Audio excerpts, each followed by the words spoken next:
Scarcity has been a recurring decimal in Nigeria in 2022. Before, during, and after the Christmas celebrations, the situation remains the same. What's confusing, however, is that the product is available for sale, according to the Nigerian National Petroleum Company. According to their records, 286 trucks were delivered to Lagos, 58 trucks to Kano, and 99 trucks to Abuja today alone. The situation on ground, however, says otherwise. A cross-section of petroleum retail stations visited in Port Harcourt shows long queues of commuters waiting and scrambling to purchase the product. I came out here from my house, it's around 5 a.m. I was like the last vehicle behind the ATM machine there. Up till now, I've not even gotten close to the fuel pump, so I'm still here. We have been here since as early as 6:30 a.m. in queue to get fuel. They are selling as high as 260 naira, yet the queue is so much and they are selling just one pump. The NNPC mega station along popular Old Aba Road has the longest queue. Some of these commuters have resorted to sleeping at the station because it sells at the government-approved price of 160 naira per litre, as against other independent marketers selling at between 280 naira to 330 naira per litre. We've been here since morning trying to get fuel. It has not been easy. This is the only NNPC selling, because selling on with 179. Other stations are selling high, 250, 300. So that's why you see this queue here. In Oyo State, fuel scarcity remains unabated, as the product sells for between 250 naira to 400 naira per litre. This is not going down well with these Nigerians who want the situation addressed. Things have gone up. The petrol, I bought petrol 250 and it was too much for me. Most filling stations in the outskirts of Ibadan metropolis are under lock and key. The situation in the city centre is not any different, as only a few major marketers sell at the official price. In Lagos, while many complain of how the fuel scarcity has resulted in the hike of fares following the long hours and queues to purchase petrol, some residents opt for black market vendors who sell in small jerrycans by the roadside. They say they make it easier for those who cannot wait long hours and queues and those who have emergencies. On the island, the product is scarce, while on the mainland, petrol is available, selling for as high as 250 naira per litre. We bought it from the filling station to help people that emergency. Yes, we buy it from them. We get small thing like 400 naira. You buy the rate of 2,000 naira. Then we sell it 2,004. As many look to the NNPC to resolve the situation and address the new unofficial pump price, the Chief Corporate Communications Officer of the NNPC clarifies that the role of the company has changed. Being a commercial entity, it is also being regulated. At any given point in time, NNPC does have sufficiency of at least 30 days at any given point in time, whether marine stock, land stock, whatever. You find that NNPC has never failed in that responsibility. The Nigerian Midstream Downstream Petroleum Regulatory Authority is responsible for regulating and ensuring fuel is sold at the stipulated price of 165 naira per litre. At the time of filing this report, the authority was not available for a comment. Our responsibility stops at bringing the product in and then making it available at the depot and selling it at the depot at a specific price as agreed by the regulator. And that price, that ex-depot price, is 148.17 naira. What do you mean by ex-depot price? The price at which it is sold to marketers at the depot.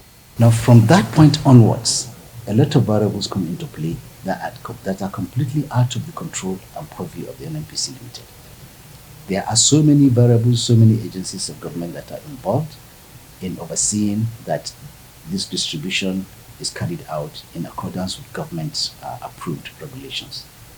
We're here in Abuja. The situations vary from fuel station to fuel station. It's a different story. Here at AP Filling Station, which runs for 24 hours, fuel isn't sold at the moment. Well, that's because the station is actually discharging fuel at the moment into their reservoirs. In a couple of hours, the manager says sales will resume.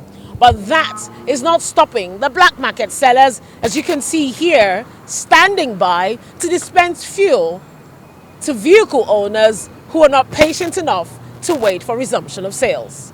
In a few hours, sales resume. Abuja residents seem to have it fair compared to others. Most stations have fuel and most are selling below 200 naira per litre, with prices as high as 300 naira to 400 naira per litre. For whatever reason, one is forced to ask, is the subsidy paid on petrol of any use to Nigerians? Onyi Sunday, Arise News. Well, that question and more question for our guest tonight on Newsnight. Energy expert Dan Kunle joins us now for more on this. Good to see you. Thank you so much. And compliments of the season. Compliment of the season, Joshua and Madam Thank you. Ngozi. Compliment of the season to the Nigerian citizen. Thank you very much. Thank you very much. Well, not exactly a very cheery Christmas for a lot of Nigerians, and it's not looking like Nigerians are going to be going into the new year with enough fuel in their cars or their generators or whatever they need to use fuel for. Why exactly do we continue to have this problem? NNPC now, of course, is saying, look, we are being regulated too. As at November, we're told that there was enough fuel, to go around 30-something days and all of that. Well, we continue to have this supply problem. Where lies the challenge? Thank you very much, Madam Ngozi. This conversation will continue. I think I've been on this hot seat in the past, over and over. I continue to say that we should take time to interrogate what our political economic managers are doing. Because all of us cannot be in government. All of us cannot be in NNPC. All of us cannot be in the regulatory body. It's not possible. It doesn't mean those of us that are just ordinary citizens are not well informed enough to ask questions. And we must look at the history. Two commodities in this country have continued to wreak havoc to the economic well-being of this country. Petroleum product and dollar, which is petrodollar. Right. These are the two commodities. Today, what is the controversy in this country today? Forex. What is the second controversy? Petrol. From 1973 to date, I continue to say it. You want to equalize the price of petrol. Petrol sold for 1 naira in Lagos. You want the same price in Kano, the same price in Maiduguri. You can't decrease price in market economy. You cannot decrease price. Because today, the managers of the oil and gas sector control supply of petroleum products in Nigeria. They control supply. But they don't control the distribution network mechanism. It's out of their control. They don't have the capacity and the investment. They also don't control demand. You and me are the demand. They can't control us. They can't control you.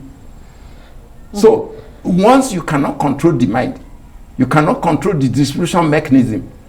You are controlling the supply of one product. So it will be out of your hand. You don't have capacity to control the supply.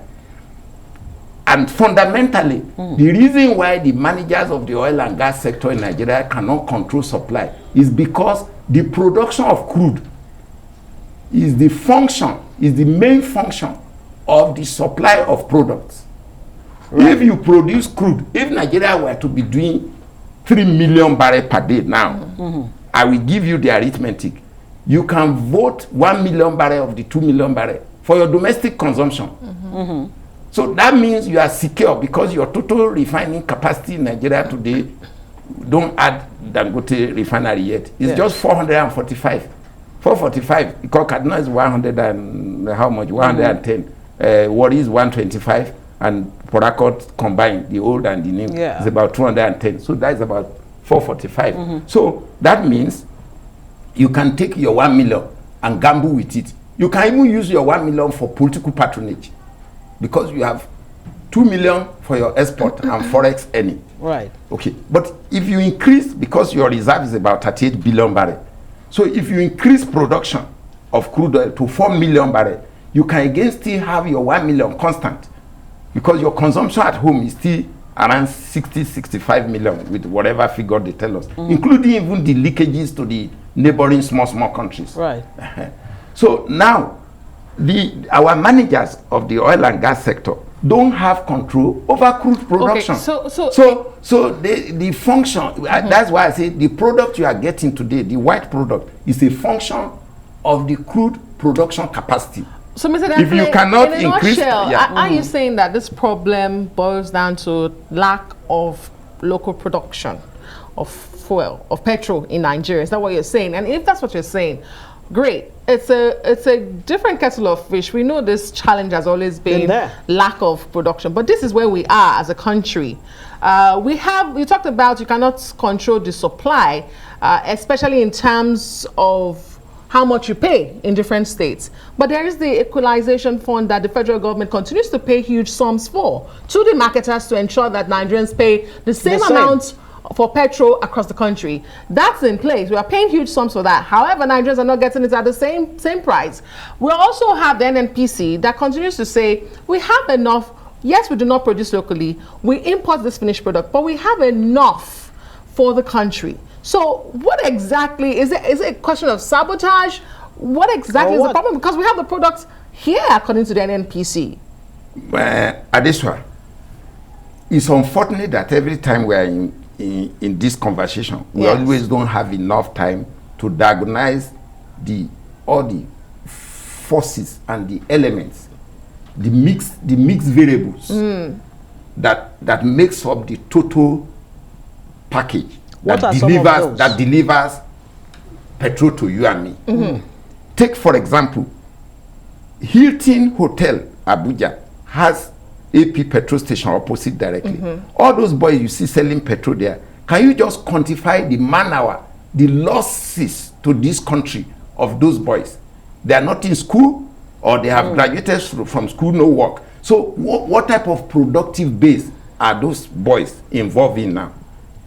That means, to go back to your question, is this: Equalization Fund was created in 1973. I continue to say it, to equalize. You cannot equalize what you have no control over the production and supply. You for it? You cannot wait. Okay, now where is the efficiency to balance the account? Where is the efficiency? Who should provide that efficiency? The regulatory body. Isn't that where the regulator comes in? It's beyond them. Let me tell you, it's beyond them. Within Lagos, the price of petrol is not the same thing. So where is the capacity for them to control and manage Lagos? You see, there is something we call the management of supply and demand. Nigeria, Africa, the entire Africa country, apart from maybe the Mediterranean belt and South Africa, we lack capacity in Africa to manage demand and supply. Why? We are not productive-based economy. We are not a productive-based economy. We are consuming. The structure of Nigeria economy from the Royal Niger days, from Lugard, has been import-based economy. The British, the colonial, bring product to you. You buy. They take raw material from you. They take it, they semi-process or take it over there. Now, if you watch, next year will be 20 years when I was sitting in a meeting. I was sitting in a meeting with some IOCs to discuss how we were going to privatize the refinery. Next year, November, it will be 20 years, 19 years now. And one of them said, get ready, Mr. Kunle, get ready to improve your receptor tank farms in all your waterfronts. Your country will continue to import petrol. On the basis of because you cannot run refineries. Just like this one. You say you cannot run refineries. Mr. Kunle, is it not true? My shame. Is it because of internal sabotage, or is it external? Is there a plan for Nigeria not to have her refineries working so that she continues to help the economies of other countries? Is that what is at play here? Look, everything is at play. Our internal capacity to manage governance, ethical values, discipline, to coordinate what we have and manage what we have is lacking. Huge resources we are sitting on in this country. We lack good political economic managers I don't want and to. it affects I don't every want to. aspect of our lives. It affects So how do we everything. get out of this conundrum? Now this conundrum. You see, petrol pains me because petrol is just one commodity. Yeah. Diesel is partially deregulated. You can see there is less controversy about diesel. Around that. Okay. Now LPG, that's liquefied petroleum gas, that's the cooking gas in your home. You see, there's less noise about it because it's also deregulated. But the two are derivatives of petrol, of petroleum, of crude oil. Yeah. Okay, now, if you watch, we are importing all our petroleum products requirement now. We are not producing it locally. So Europe was in shock from the Ukrainian-Russia war. So most of the refineries in Europe, they had to slow down because the volume of crude arriving into their refineries also dropped. Now, that means already there is supply shock to them. So if they used to give you volume like 3 vessels a week, they now reduce it to maybe 1. Then the European standard of the crude, of the refined petroleum product, Euro 5, is not the same here. That's why last time you had problem of methanol in the methanol level was higher, and we now had problem. So all these things, the capacity for us to manage all these variables and the dynamics surrounding it is lacking. And you see, what I am looking forward to now is that I'm an optimist. I still believe the future we may be able to improve, but the extent of the damages now, another So you need in time other words, to what we're rectify hearing, it and, we'll have to save wrap it. We'll have to and wrap it. arrest these losses. It's in trillions. Yeah. Let me quickly add. Yes, please. Very The quickly. private sector that have been involved in the downstream business, if you see the amount of money they had invested in the last 20 years in tank farms and petrol stations across the 774 local government, they run into billions of liters capacity. To now, 80% of those petrol stations don't have petrol to sell. Mr. Dankule, They are selling it Mr. Dankule, by we have to jerrycan. go. We have to go, but as we count down to 2023 and, of course, another general election, we've been hearing from front runners, the presidential candidates talk about the issue of subsidy, the controversial subsidy, which the Buhari administration has left and pushed back to the next administration. They'll do away with it. With Nigerians paying more at the petrol pumps and the regulators not really saying anything about it, Will it do make you it more think that available? it will be easier to take away subsidy because it looks like Nigerians will pay if they have the product? It's just common sense. Anybody who becomes the president of this country should not even subject it to debate. It's just a policy away matter. Just take it Just away. take it away, the cancer, cut the cancer. Do you take it And out or take it out you at once? just take it all. Take it out. And the forex, you just level the forex. The margin for forex trading everywhere should not be more than 1%. Finish. Level it up. I will give you the labor, Nigerian Labour Congress, Nupenga, all this noise. Ask them, can your children get job? Okay. Ask It's a good them, place where to is the live it. good hospital for your children to go to? Ask them, where is the good school for your children to go to? So why is it petrol that is their problem? Okay. Right. Well, what we're hearing is fix the refineries and we will have this problem solved once and for all. Thank you so much, Thank you very Mr. much. Kunle, for all your thank you. insights.